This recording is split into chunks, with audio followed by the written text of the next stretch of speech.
Hey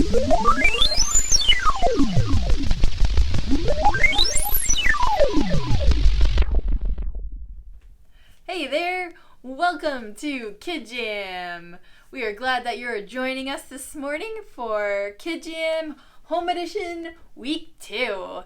And today is our second part of our Resurrection Eggs for KidJam that we started last week, and we're really excited to get going this morning, so hold on tight and here we go!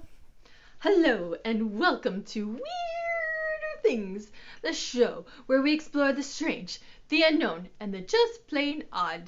My guest tonight was with us not so long ago after witnessing strange phenomenon in his chicken coop. And guess what? He is back. Please welcome Ernie Portnoy. Arlene, did you do something to your hair?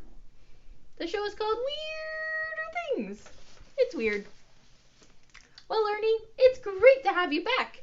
I see that you have brought more eggs with you today. Yes, ma'am, I have. All right. Well, are the chickens laying strange things again? You can certainly say that. Oh, okay.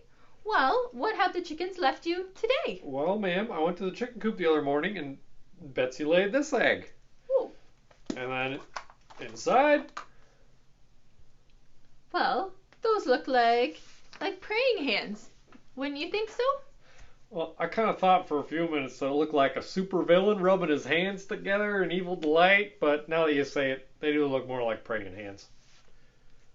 Okay, well, what did the next chicken lay? Well, Cindy laid this here orange egg, and look, it's got a Band-Aid inside. Oh my, a Band-Aid. I hope it doesn't mean my chickens are going to get hurt. Eek. Okay, well, what was in the third egg? Oh, this here one? Nothing. It's nothing. Oh. It's just a little baby boy chicken. Oh, you mean a rooster? Yes, ma'am, but I don't think it has anything to do with the other eggs. Not so sure, Ernie. You remember the first 3 eggs from last week? Yes, I do. Well, they were part of the Easter story, and I think that these 3 eggs today are the next part in our story. Get out of here.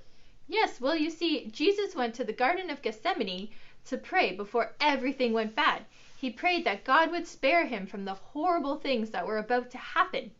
But he also said that if it wasn't possible, that he would follow God and obey. My goodness, it sounds like he was afraid. I think he was. He knew he was going to be hurt. So, is that what the Band-Aid means? I think so. You see, Jesus was beaten 39 lashes and had a crown of thorns placed on his head. It was physically painful, and it was also humiliating to be made fun of by the soldiers. That's just terrible. But what about the rooster? Well, that was probably the worst part of Jesus' pain. You see, all of Jesus' friends deserted him after he was arrested by the enemies, and one friend named Peter denied knowing Jesus 3 times. You mean Jesus went through all that for Peter, and Peter said he never knew the guy? That's awful. It is. But it's a good reminder that we need to be bold and unafraid to say that we love Jesus.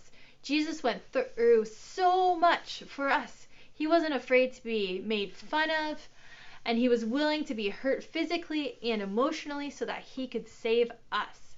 Why would we ever be ashamed of him? So you mean some of Jesus' followers are actually afraid to say that they love him? Well, no one likes to be made fun of. But if we truly love Jesus, we will be willing to suffer the same things he did because he did it for us. Wow. My chickens are wiser than I ever dreamed.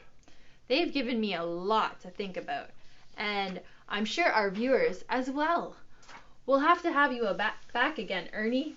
I'm sure your chickens will have more to tell us. I can't wait to find out what it is. Well, thank you for being with us on Weirder Things. Until next time. Well, those were some interesting chickens. So in your small group today, you will read 3 different passages in the Bible about events that happened to Jesus just before he died and rose again. The first has to do with the praying hands and Jesus praying in the Garden of Gethsemane. The second has to do with how Jesus was made fun of and beaten, hence the Band-Aid. And the third egg was the rooster, which talked about how Peter told 3 different people that he didn't know who Jesus was. So Jesus prayed and was beaten and was denied for all of us. He never asked his angels to save him. He continued on because of his love for us, even though he felt the pain and the sorrow of all of it. Sometimes we can be like Peter in our faith, where we feel silly or nervous when we talk about Jesus in a place that people don't usually talk about him. We need to be willing to live for God every day, not just on Sunday mornings when it's comfortable. When we believe in Jesus, it's not so that we can fit in with everyone. It's so that we can carry the message of Easter to the world. Jesus wants everyone to love him. He wants everyone to be saved.